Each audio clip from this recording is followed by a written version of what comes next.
Hey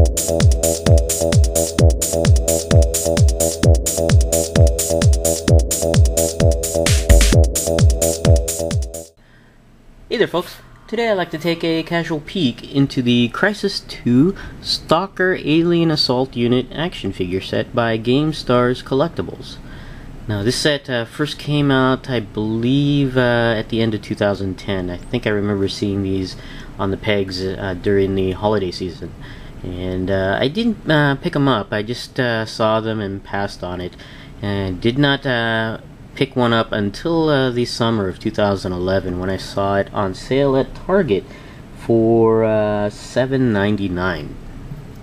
Now, taking a look at the figure here in the package, you could see the Stalker unit here, and this is one of the three alien figures from the line, and this is the one with the lightest amount of armor and weaponry, I believe.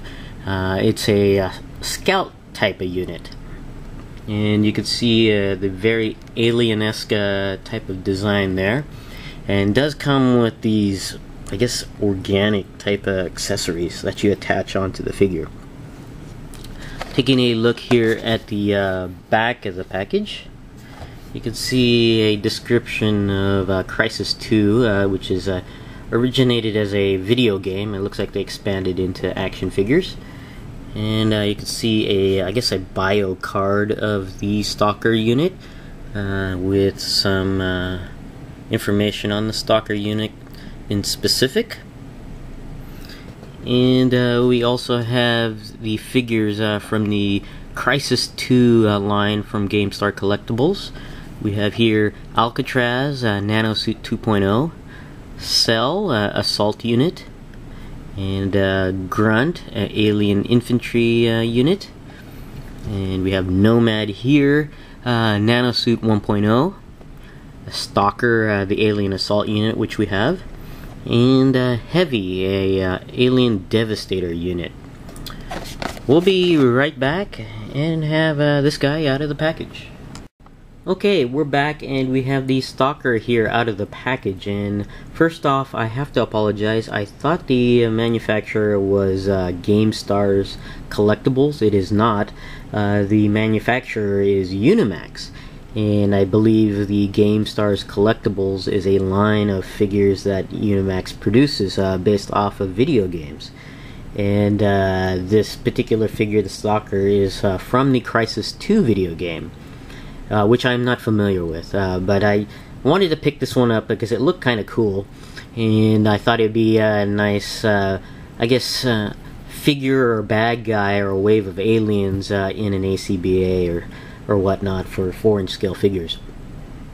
And we're going to go ahead and take a look at the accessories that come with the figure. I don't know, I'm not sure if you call them accessories. They're body parts. They belong to attached to the figure, and these are these tentacles on here, and the set comes with 3 of them, and you can see here 2 of them of these are longer, and then you have this one shorter one with this additional spike on there.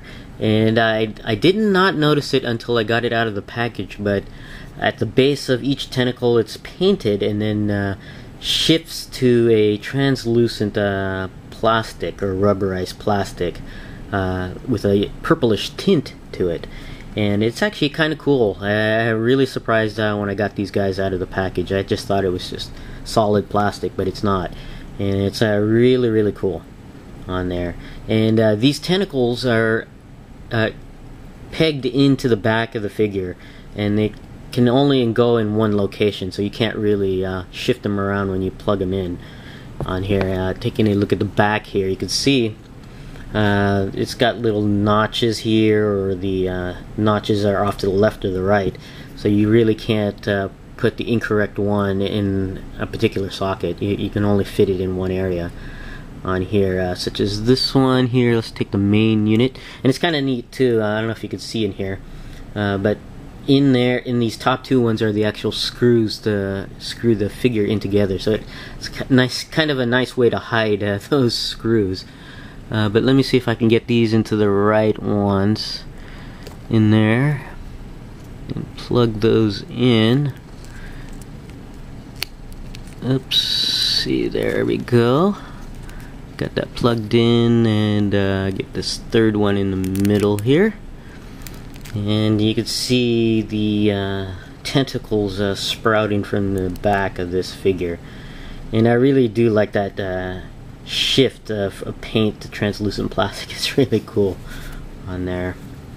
And it's made of a softer, rubbery type plastic, not too soft. You can bend them, but if you bend them too much, they might just pop off the peg joints there.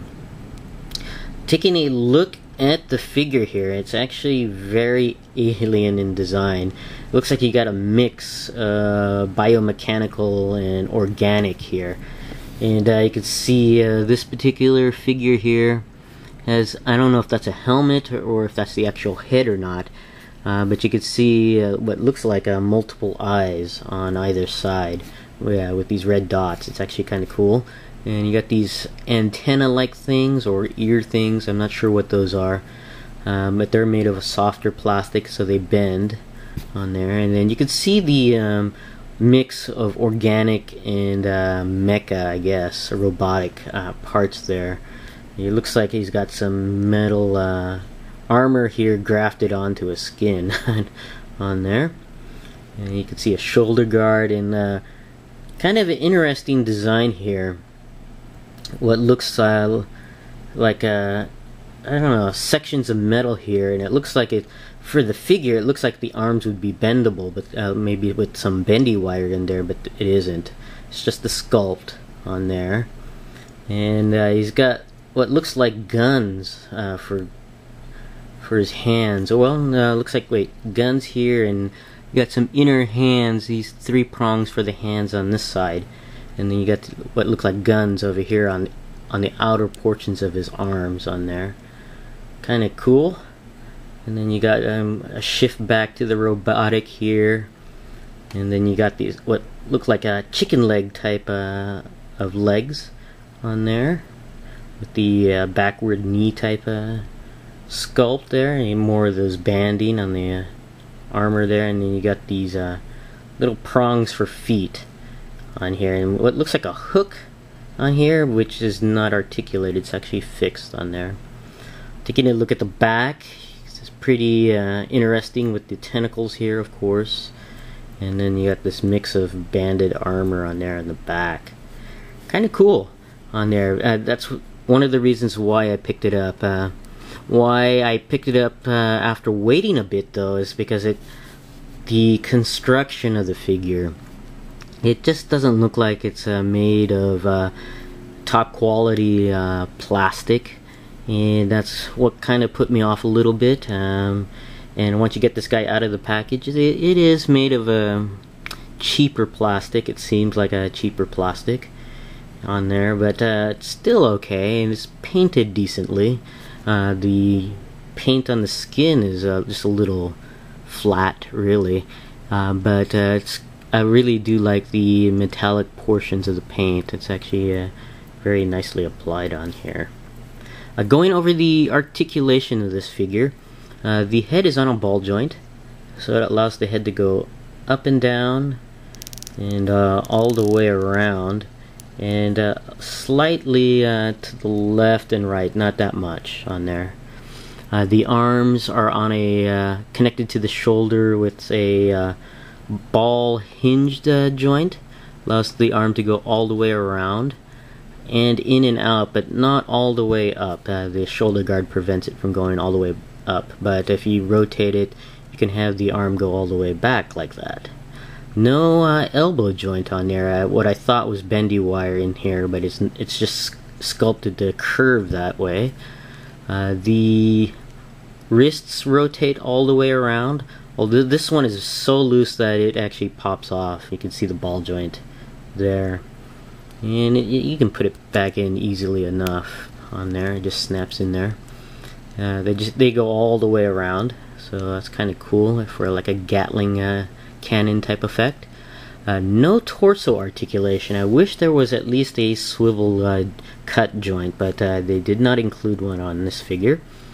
The legs are joined at the hip on a ball hinge joint, so it allows the leg to go in and out and all the way around. You gotta get it around the arm here.